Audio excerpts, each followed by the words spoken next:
I've got some presents here that I'm going to unwrap. But yeah, I think birthdays are a great time for personal magic. Now, I think birthdays can be a bit weird when you get older.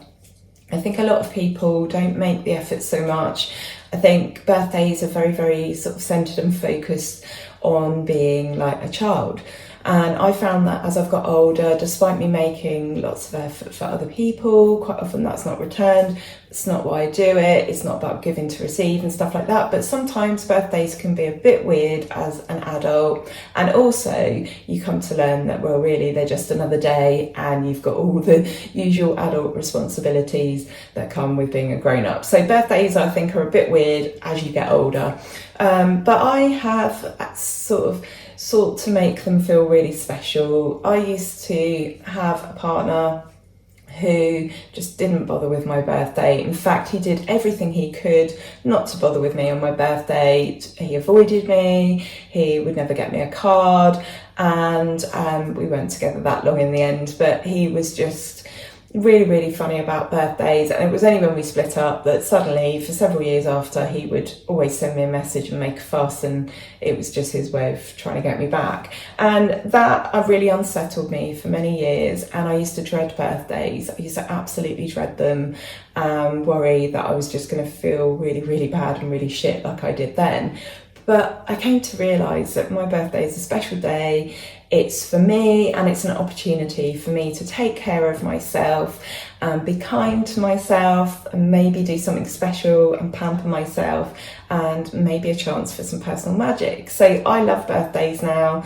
They feel really, really good no matter what happens. And I think they're kind of like when you honour yourself and you venerate yourself in that way, you're also sort of honouring your ancestors. I didn't mean for this episode to be about ancestors, by the way. This is just a thought I've had that popped into my head. But really, when you celebrate yourself, you're celebrating the love and the connections that they had. So yeah, I think birthdays are really special.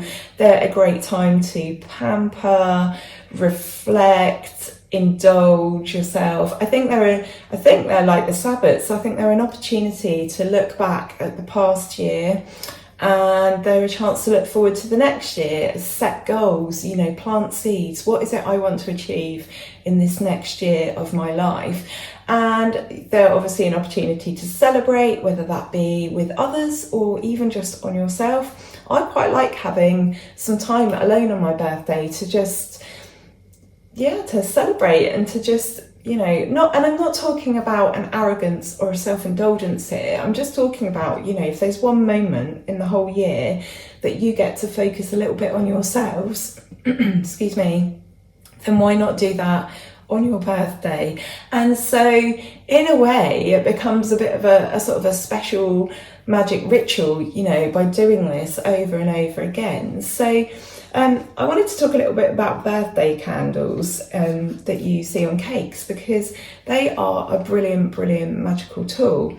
And now you can get them in just about every colour. They're easy to find, they're cheap, they're accessible. I mean, I got this one in the local co-op, and they had little birthday candles, and they had some longer, thin ones as well. They've got quite a good birthday selection now.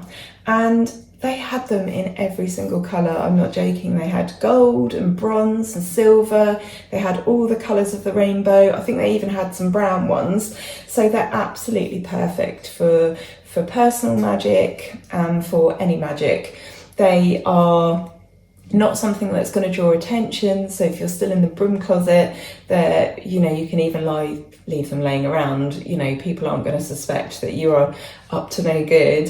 They are cheery, so they're very good for magic related to children, for magic related to purity and innocence and fun, and they're brilliant. They're great for magic on the move because they're so small. You can pack them into like mini altar tins or mini magic kits, and they've got a very quick burn time. So if a spell needs you to have a candle that has to burn all the way down, or you're just very, very short on time, then birthday cake candles are brilliant. And they're becoming less and less like those old-fashioned twisty white ones. You know, you get like blue and white or pink and white or yellow and white. You know, now they are quite often you just get very plain cylindrical candles with no fuss. So I absolutely love birthday cake candles. I just think they're so magical, and they do make you think of birthdays when you're younger and birthday cakes and, you know, celebration and joyfulness. So they are absolutely brilliant for happiness spells, anything that's like really uplifting.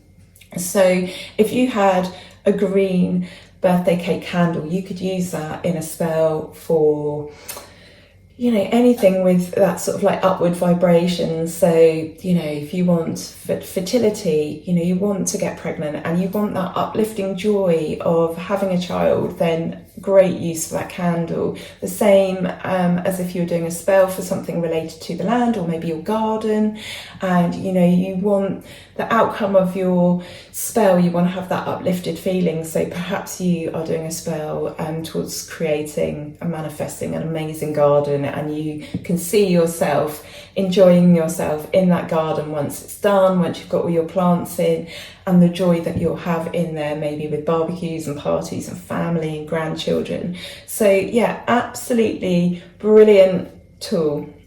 So yeah, what else is there to say about birthdays? Yeah, I think the other thing I wanted to say is that in all your spells and your workings, and we've spoken about this before, you are the magical ingredient.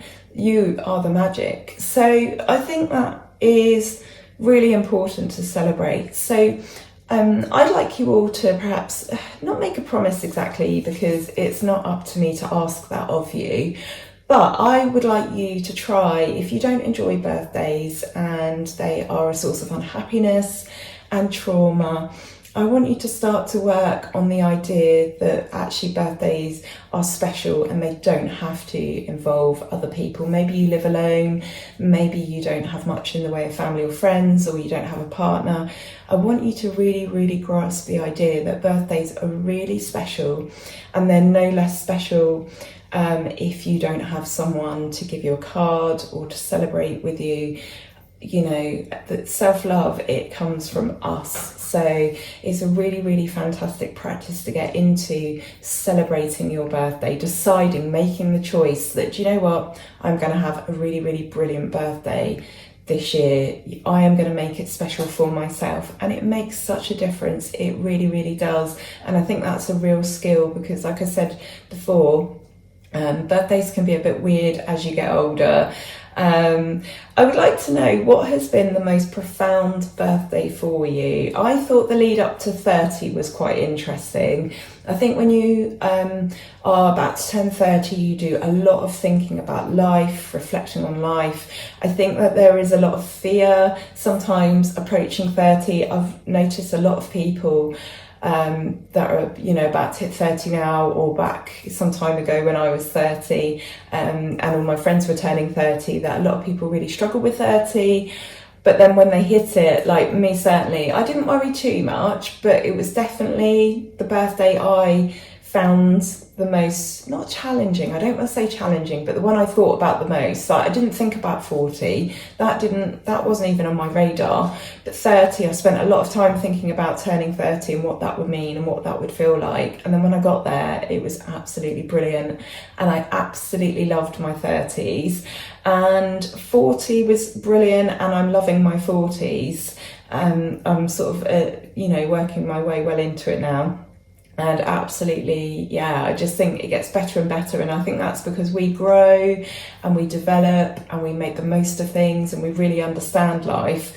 And so, yeah, 30 was probably the most interesting. What do you think? What have been your most wonderful birthdays, your most profound birthdays? And it doesn't have to be like a round number like 30 or 40, it could be 27 but I would absolutely love to know. Maybe you did something really, really amazingly special on one of your birthdays, like absolutely out of this world special. Let me know.